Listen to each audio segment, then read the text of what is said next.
Hello and welcome to Unit 2, Phases of Matter, Lecture B.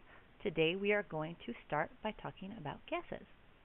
Gases are going to get 2 days worth of lecture because of the nature of gases, because they are far apart and they have lots of space in between. When we change the conditions of the environment that a gas is in, we can change the behavior of the gases. Solids and liquids are much closer together, and so changes in temperature and pressure won't affect their volume and their temperature and their pressure as much, so we will spend less time talking about them. So we'll spend 2 days on gases. This is day 1. So let's look at the particles of a gas first. Gas particles are far apart, randomly arranged, straight line motion. These little fancy lines off of the edges of these gases are supposed to imply motion. So they're going to move in a straight line until they hit something. They're either going to hit the side of the container and bounce off, or they're going to hit each other and then bounce off of each other and move in an opposite direction. And they will bounce around and take the size and shape of the container they're in. So we say they have an indefinite size and an indefinite shape. Sometimes instead of size, they'll say volume. You might have heard that stated as they take the size and shape of their container. It's another way of saying the same thing. Down here, I want you to notice something that says STP. STP is a very common abbreviation. It means standard temperature and pressure. If you look at reference table A, so find your reference tables. Very front page, very first table, reference table A, is standard temperature and pressure.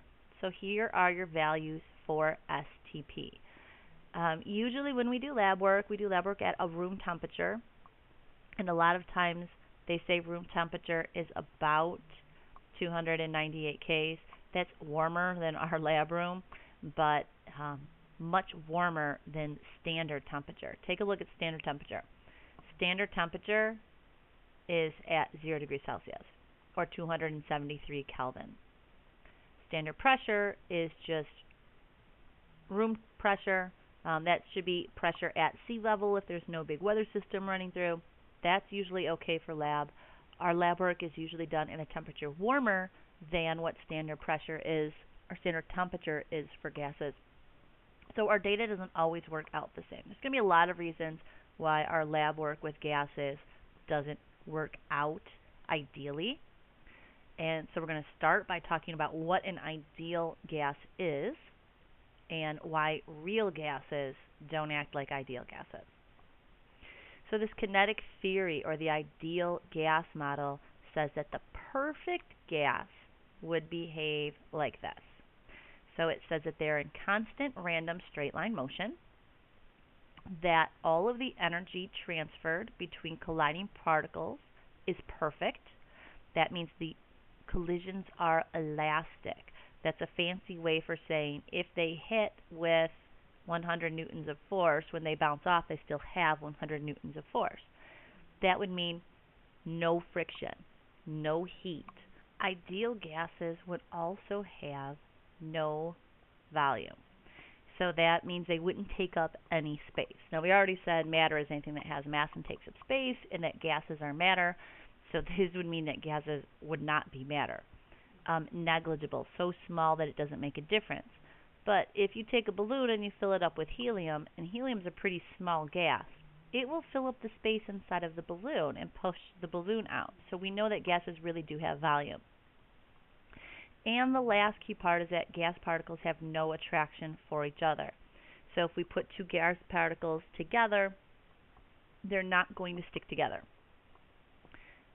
Gases have very low attraction for each other, but because we can turn them into solids and liquids under the right conditions, we know that they have some attraction for each other. So it's not as much as solids or liquids, but they definitely have some attraction for each other.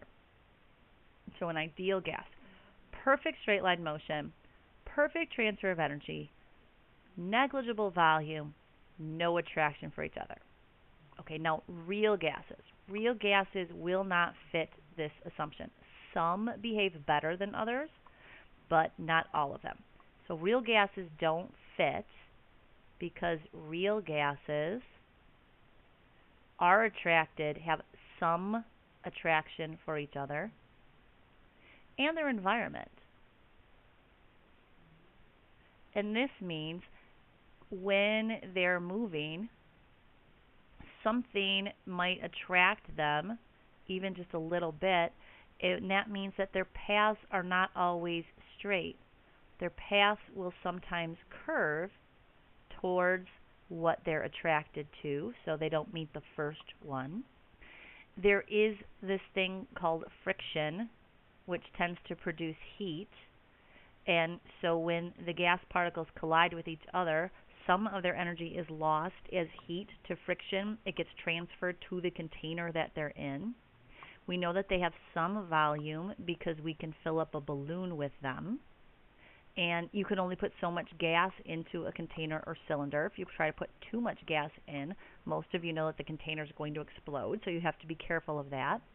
So they do have some volume, and we already said they have some attraction for each other. So these are ways that they deviate. Now we can get gases to behave more ideally, and these two right here, they like to ask a lot. What are the conditions? What are the conditions to get a real gas to act most ideally or least ideally? So if we want a gas to act most ideally, we want the particles far away from each other and moving fast. Because if they're farther away and moving faster, there's less attraction, the collisions are more elastic, and there's more space in between the particles, so that means the individual particle's volume compared to the space they're taking up is lower. So we get closer to this negligible volume. Conditions for making things behave most ideally then are going to be high temperatures. That's going to let them move very, very fast, and low pressures. That's going to let them spread farther away from each other, which will reduce the amount of attraction and increase the amount of space that they're taking up, which will make the volume of the gas particles themselves less important. Sometimes they want to know when particles are going to act least ideally.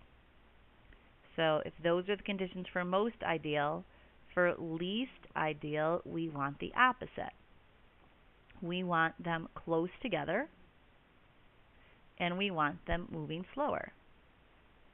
Closer together is going to let them clump up, be more attracted to each other.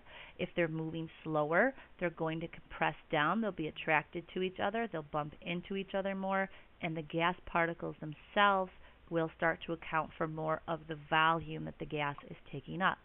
So how do you get them to slow down and get closer together? Well, it's pretty simple. We just do the opposite that we did with the most ideal. So instead of high temperatures, you want low temperatures. And instead of low pressures, you want high pressures, and that will push the particles closer together. Here is another important point. The bigger and heavier a gas is, the less ideally it will act. So as far as mass goes, you want heavier particles will act less ideal, and lighter gases will act more ideally. And so our two smallest gases, the ones that have the lowest mass and the smallest volume, are going to be hydrogen gas that has a mass of 2, and we call them AMUs, atomic mass units, or helium, which has a mass of 4 AMUs. So those are the really tiny guys. The next smallest gas would be nitrogen, and it has a mass of 28. So hydrogen and helium, definitely the little tiny small gases. Those are the ones that are going to behave most ideally. Because this is chemistry, and we like to take quantitative observations and analysis whenever we can. We do have a mathematical relationship when it comes to gases, and it's something that we call the combined gas law. So in real life, pressure and volume and temperature are all going to be related to each other. It's very hard to set conditions where you change only one or two of those things and not all three. So we have this mathematical equation called the combined gas law. If it's a mathematical equation, which table should we look at? Reference table T. So let's come to reference table T and zoom in on the combined gas law. So there it is. PV over T equals PV over T. The subscripts here,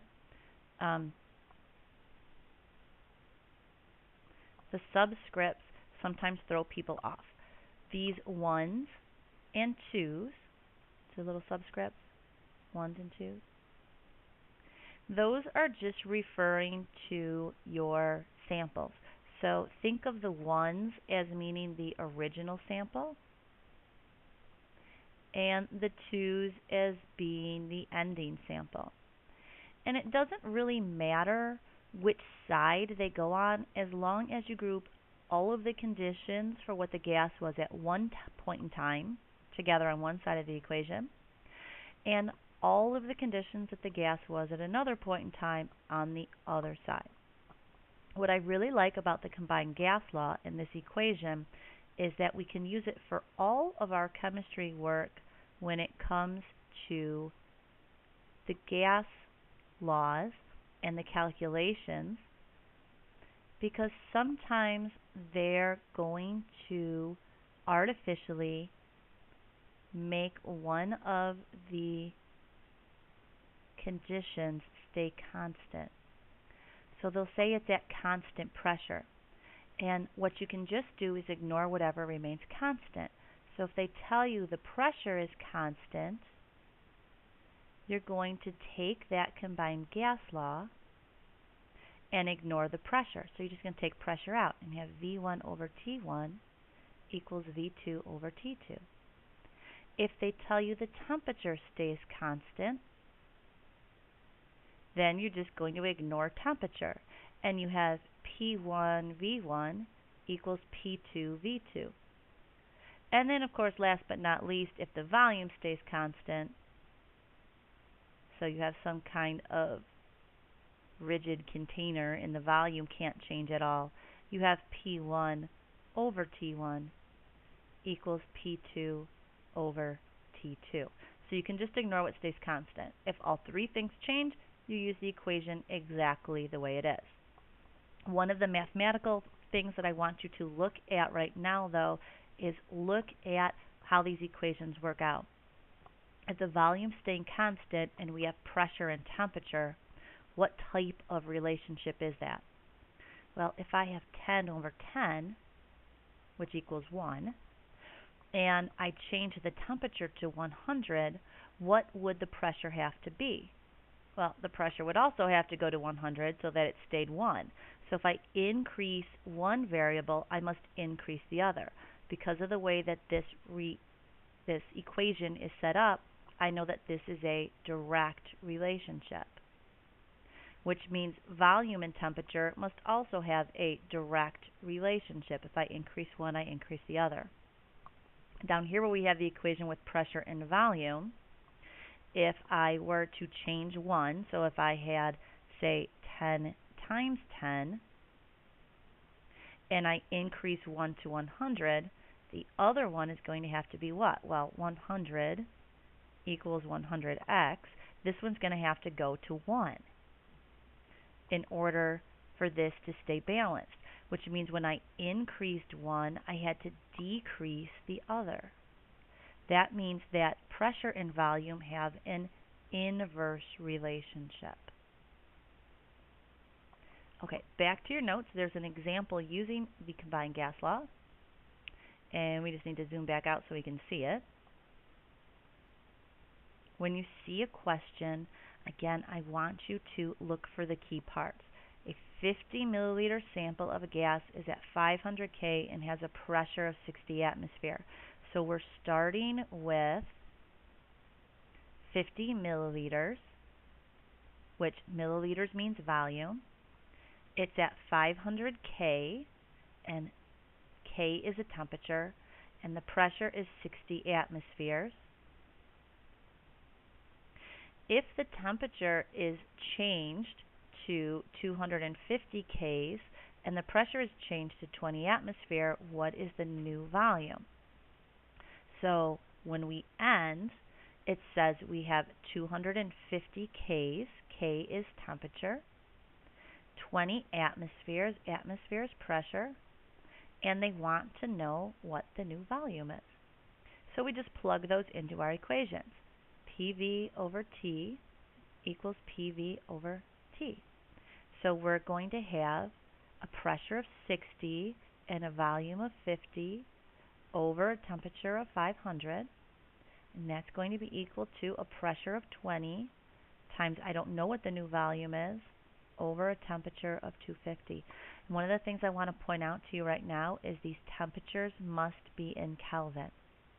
Temperatures for these must be in Kelvin. Temperature must be in Kelvin. If they give you Celsius, you have to convert it to Kelvins. And sometimes they'll make the question extra hard by giving you one temperature in Celsius and one in Kelvin, so you have to make sure you change your Celsius into Kelvins. So if we solve, we'll get out our calculator. 60 times 50 divided by 500 gives us 6. So 6 is 20x over 250. We're going to multiply both sides by 250. So 6 times our 250.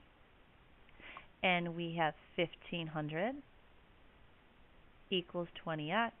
And then, of course, to solve for x, we're just going to divide by 20. And we end up with 75.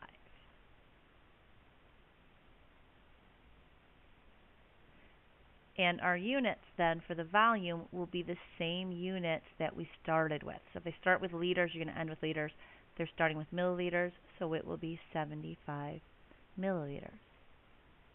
Okay, that's the combined gas law. Just make sure you're grouping your starting numbers on one side, your ending numbers on the other. The combinations of just two conditions at a time, so combined gas law, all three changing, the combinations of two at a time all have specific names. So pressure and temperature is called the Gay-Lussac law. Volume and temperature is called Charles's law.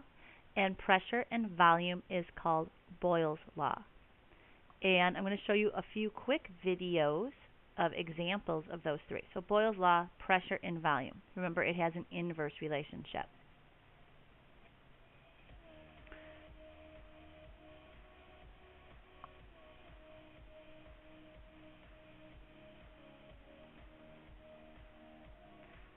So as the pressure increases, the volume decreases. That's Boyle's law. If we decrease the pressure, the volume will increase because the pressure is going to be particles of the air pushing on the outside of the container. If we decrease the pressure, it's going to let the particles expand out.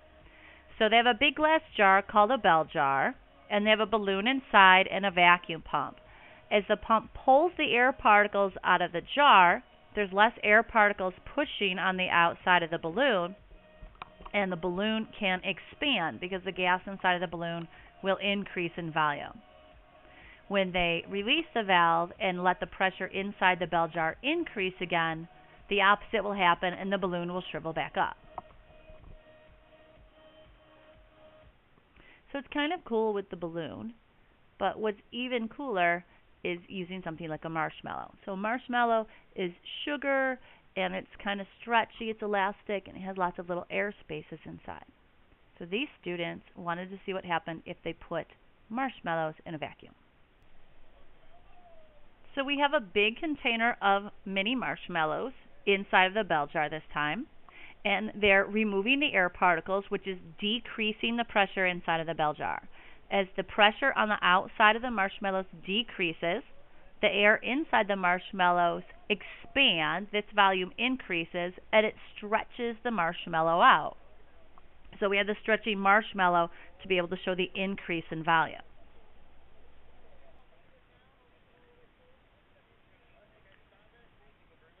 And now they're going to release the valve, which is going to let the air particles back in and increase the pressure, and the increased pressure smooshes the poor little marshmallows back down. And they tend to get smaller than they were to start with because the air has escaped, and now the air that was keeping that marshmallow puffed up is now gone, and so the marshmallow shrinks. You may have done this yourself with the microwave and a PEEP, but instead of Boyle's law, what you were really demonstrating then was Charles's law. In Charles's law, we have the relationship between temperature and volume. So most of you already know that if you heat up a sealed container, the volume of the gases inside will increase, and that's dangerous, and then things can explode. That's the combined gas law. You're changing both the temperature, the volume, and the pressure. If you get a balloon, so get a helium-filled balloon, and in this case they're not going to use a helium-filled balloon, they're just using a regular balloon that's filled with air from your lungs, so nitrogen and carbon dioxide, and it's been sitting in a cold water bath. They're going to put it into a hot water bath. So if you get a helium-filled balloon, remember helium behaves more ideally, and you take it outside and it gets cold, the volume of the helium will actually decrease. It will shrivel up. When you take that balloon back inside, the volume increases again with the temperature, and the balloon puffs back up. And it's more obvious with the helium-filled balloon because the helium is a more ideal gas, and so it's going to expand and contract more, so it'll be even more obvious. But you can see Charles's law still works just by heating and cooling that regular air in a balloon. This one I find interesting is Charles's law using ivory soap. So that white bar of cheap ivory soap. And you could do this at home. She's going to put a bar of ivory soap in the microwave. And under the materials listed, you're going to have your ivory soap and paper towels, and that's to keep your microwave clean. You may get your parents to let you do this at home. Please be very careful. You don't want to burn the ivory soap, and you can't use a different soap. It has to be ivory soap. Now, the reason you want to use ivory soap, other soaps are more dense. They don't have as much airspace. The ivory soap doesn't have as many additives. There's not the fragrance and the colors. It's not going to burn, and it has more air spaces in it. So it's going to get warm, and the soap's going to get soft, and then the air pockets in the ivory soap are going to expand, Charles's law, and you're going to end up with an interesting substance.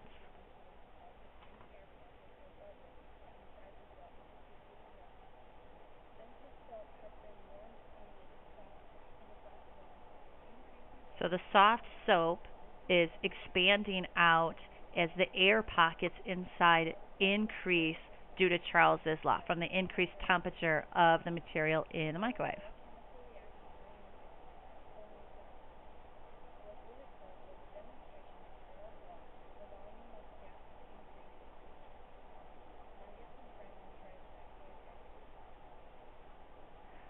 The last combination is called the Gay-Lussac's law. This demonstration is attempting to show Gay-Lussac's. Gay-Lussac's is very hard to really show in real life. Really, all three conditions tend to change when you try to show the Gay-Lussac's law, which is pressure and temperature. This is a classic demonstration called the egg in a bottle. You need a bottle that has a mouth big enough for the egg to rest on, but not so big that the egg automatically falls in. You need a boiled egg, and you need some kind of flammable material. So you have to be careful. Cotton balls are often used for this. You're going to drop something that's burning into the bottom of the bottle and put the egg on the top. When the burning at the bottom first starts, it heats up the air in the bottle. The air can then go past the mouth of the bottle, so there's less air inside. You seal it off with the egg, and the flame goes out. The temperature decreases inside, which lowers the pressure, and the air pressure outside is more than the air pressure inside, and pops in. You can try this at home, but please don't do what they're doing, which is to try and stuff the cotton in with your fingers. Please use some non-flammable object, like maybe a butter knife, to drop your cotton ball into the bottom of your bottle. You place the hard-boiled egg on the top end. Gases, really exciting. They do different things because of the air particles in between. Our gas laws, so we have the combined gas law. That's the equation on your reference table. Remember, you can ignore what stays constant to use them for the other three. Gay-Lussac's, pressure and temperature, direct relationship. Charles's law, volume and temperature, direct relationship. And then Boyle's law, pressure and volume, inverse relationship. Those gas laws are the topic of the next lecture, and we'll wrap it up for today.